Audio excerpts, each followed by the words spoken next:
welcome to Diecast Restos. I'm Jason and this is a Lesney Matchbox 6D Ford pickup. It was introduced in 1968 and converted to the Superfast range in 1970. Here it lasted until 1973. My scruffy example is missing its white plastic canopy which covered the pickup bed.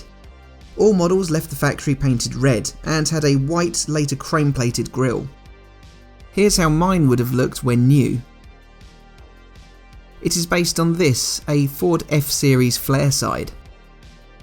Regular wheels models of the Ford had black base plates, though a hard to find variation had an unpainted base. The base is attached at the rear with a shallow rivet, and the front is a tongue and slot fitment concealed by the plastic grille piece.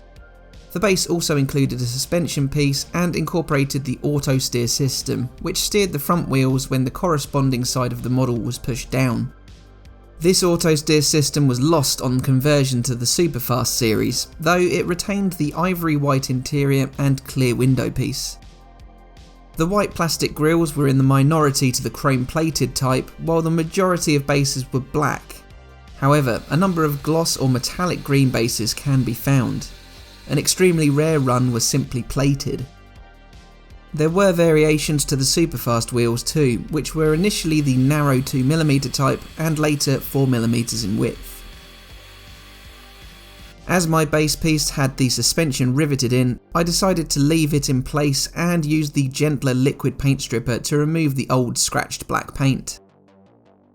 On joining the Matchbox range, the pickup replaced the 6C Euclid dump truck, a model I've previously restored. When it left the range in 1973, it was replaced by the 6E Mercedes 350 SL, a casting that you'll see on the channel very shortly indeed. But now we can strip the paint from the body using some caustic soda.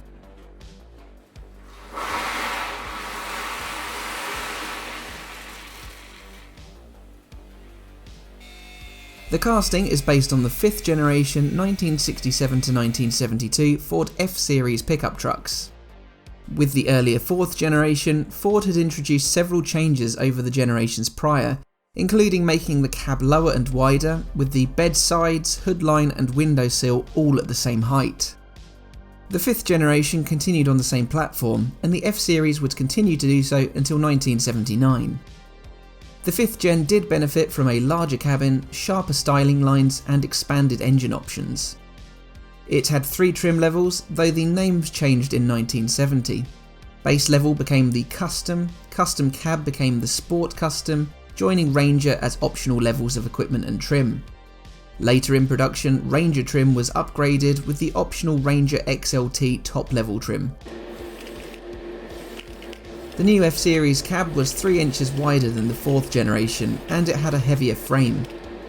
The hood emblems were amended in 1968 to incorporate the side reflectors, as these had become federally mandated that year. Reflectors were also added to the rear of the bed. It was also the first year of factory installed air conditioning. Before now it had been fitted at the dealer. For 1969, a new grille design arrived, while the Mercury M-Series rebadge was discontinued. The 302 Windsor V8 was introduced as an option, joining the new versions of the FE series engines that had been added to the array a year earlier. A completely new grille was fitted mid-cycle in 1970, which had wraparound turn signals, exterior trim changes, and new side marker lights. New grille inserts were then added in 1971, along with new colours, steering wheel design and optional AM/FM radios. In its final year of US production, power brakes became an option on upper level trim. The redesigned 6th generation replaced the 5th in 1972 in the US, though it continued on in production in Argentina for a further year, and in Brazil all the way through to 1992. There were several special models of the 5th generation F-Series. The low gross vehicle weight rating editions ran up to 1968. Another carryover from earlier iterations was the Camper Special option. This had heavy duty cooling, camper wiring and a larger alternator. New was the Explorer Special, which was a limited edition trim combining much of the Ranger trim for a lower cost. There was also the Contractor Special that had a toolbox behind the seat and 3/4 ton suspension from the F250. A Farm and Ranch Special had extra sideboards and heavy springs, and a Heavy Duty Special was modified for improved hauling abilities. My model had a flare side style bed. The later, similar 50C Ford kennel truck used the same front end casting, but it had the smoother style side bed. It's another casting I've already worked on back in 2021. But anyway, let's turn our attention to this casting now that the rebuild is complete. Here is how my 6D Ford pickup appeared when I got it. It was missing its white plastic canopy which covers the bed, while it had chipped paint, a very murky yellowed grille piece, and a very dull transparency. It needed a touch of TLC to return it to its best. It's also the first time I've not used Tamiya's Italian red on a red casting. Instead, I used Hi-Coat's imaginatively named Van Post Office Red. So let's take a look at it. It's much more vibrant in its new paint.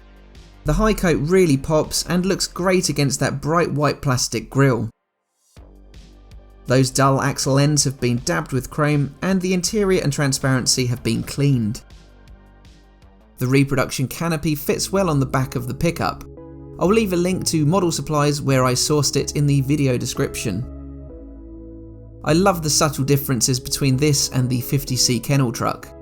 I've lined them up alongside one another at the video outro, where I've also added in some vintage footage from a Ford TV ad. I'm trying to spice up the video outros with some interesting stock footage where I can, following on from the Fiat Abarth video, which showcased the car in rally action. Leave your thoughts in the comment section and please like the video if you enjoyed it. Be sure you're subscribed for all the latest from me too. But all that leaves me to say is thanks for watching, and I'll see you again for the next one. Bye for now.